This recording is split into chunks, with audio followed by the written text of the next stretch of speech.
And we fit. Absolutely, absolutely. So what we're going to do is, I've already started filming him. I can't even really see him with this because he blends in. So you're going to hold the camera on me. Put that lamp on.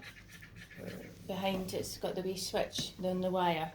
All right, okay, yeah. Okay, so you can pass the leash to me just to help me. Right, dude, come here. Good job.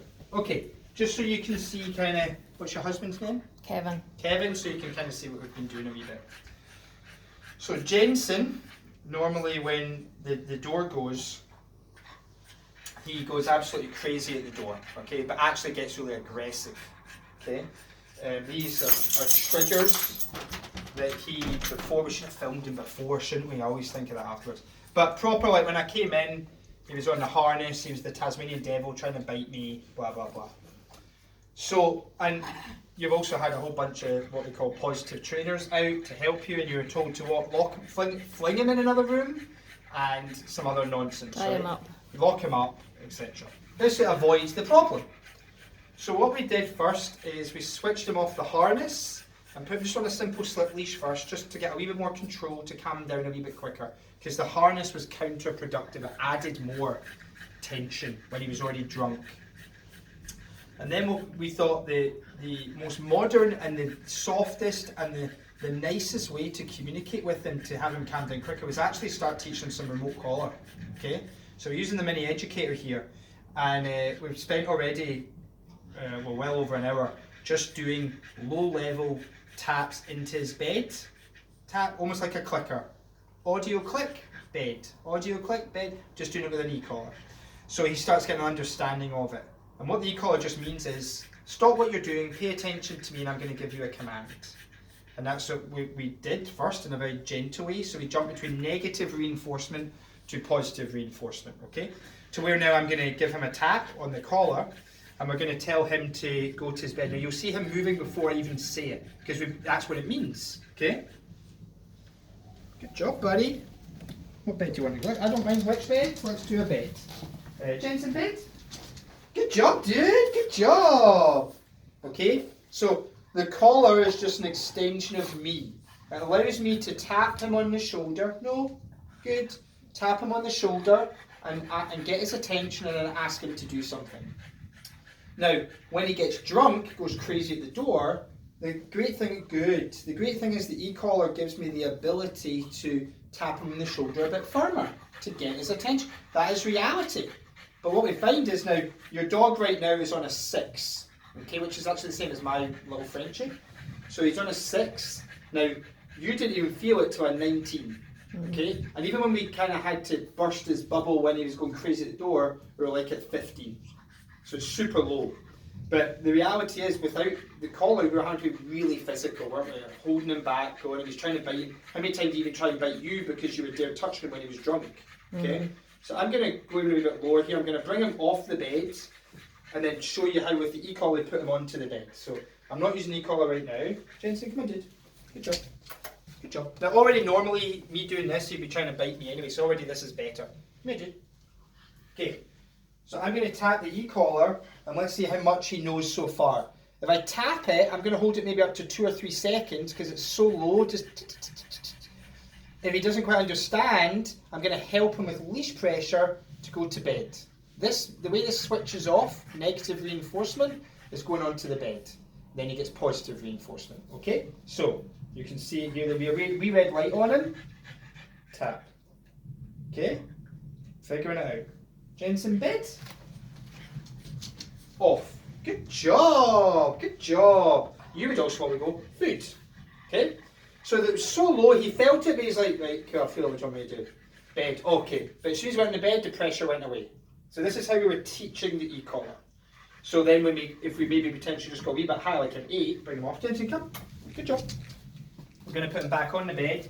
But if I go a wee bit higher, you'll see him do it probably a bit more himself, because he's like, wait, go in, I'm going to bed. Okay? Oh, sorry, not yet, pal. Good job. Okay. Tap. Tap. Jenson, bed. Good job. Good job. Nice. So now we've got much less stress dog, much more comfortable, relaxed. Not just that, I can have him on the bed and I can walk around. So make sure you can film me walking. You can see we're not me going crazy at me right now. Right, we're going to add in a challenge. So make sure you film me and him here, but Don't worry.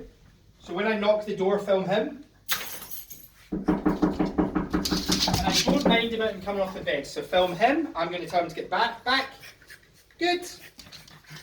Did you see where I plug in the good? Remember, as soon as he gave me what I wanted. Good, that. Give me more of that. So right now, because of how much he's learning, right now, I'm not making him stay on his bed. Okay, the more you practice that, that's the do this instead. That's going to become more bomb-proof. If I want to be really pernickety right now, I can pick up the leash and go bed, then answer the door. The first thing I just want to show you is how we stop the behaviour, because now I can open the door, film and see him, so you can film him. So see, he's not a quivering mess, so he's not upset in any way, but he's giving a boundary. Okay, good job, buddy, good. Welcome the person in. Okay, so then I'm going to also walk in here. Normally he would go crazy and try and eat me. This is a good start. Okay, so we're going to try and help him a wee bit here. I'm going to be low level and tell him to go to bed with a little tap to see. This is the same as pulling the leash. I just want to see how much he's getting it, okay? To help him out. Which bed is he more likely to go to, that one or that one? Okay, so I want him to be successful, okay? Right, Jenson, come on, bed. Bed. Good job, buddy. Good job. So every time I said bed, I just gave a wee tap. Tap, tap. At So, what? 6. So that was a reinforcer. So a bit, oh yeah, that one. Oh yeah. Right, and look how upset and sad and, right, just total nonsense, right? Good job. Good. Awesome. Awesome. So what I'm doing is I'm jumping now between, again, negative reinforcement, positive reinforcement. Never once have I used the e-collar, the shock collar, as a punishment. Okay? It's just absolutely false. Would I use it as a punishment? Absolutely, of course I would. Right? Of course you want to stop behaviours. So, but I have to teach him the language of it first. Right? So that then, in a minute, when I go outside and chat the door, his habit's going to be to go crazy at the door. You're going to come and go, listen, I've been teaching this. Stop. Sorry, yeah, I need to stop. Right in your bed. Good job. I'll answer the door. Keeps things very safe, very comfortable. And also earlier, I mean, he was back and forth to the water a million times. He was freaking like worked right up and uncomfortable and okay. So I would say this is a huge positive. You know, I think you feel a bit better. So would I, yeah. Yeah, absolutely. So that's just the beginning of what you're going to be able to accomplish, okay? Great, in a way as well, the great thing about the e-collar is right now it almost acts like the muzzle as well. Because if he were to come near me right now and I didn't invite it, I could just go, bop, away you go, for example, right? Whereas and it would create that shield. Oh, sorry, yeah, leave me alone, respectful. You come in my space when you're invited. So when you're leaving with your high-vis jacket on in the morning and he tries to jump on you and you can just bop, leave.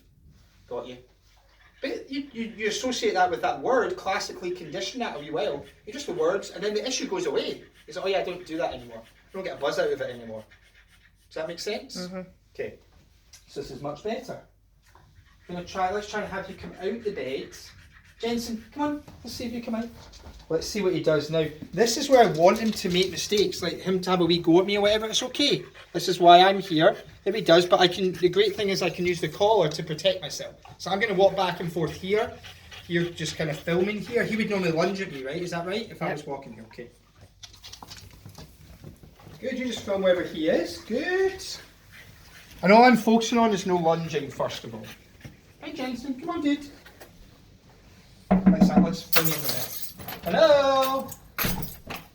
Gonna ask for a wee bit of space. Again, I'm still on a 6. Didn't press anything. He's learning. Okay. Jenson, bed. Good job, bed. Bed. Yes, good boy. Now, no, you normally would go food, a wee pet, but not too much excitement. Just good, right? He's not comfortable with me in the home. So I'm just giving him a verbal marker from here and just going, cool, well done. We would build that over time, okay? But you would totally, the person coming in is ignoring, you're the one who's doing what I'm doing, okay? And you're totally good, and it'll just speed up the process, okay? Good start. So stop that.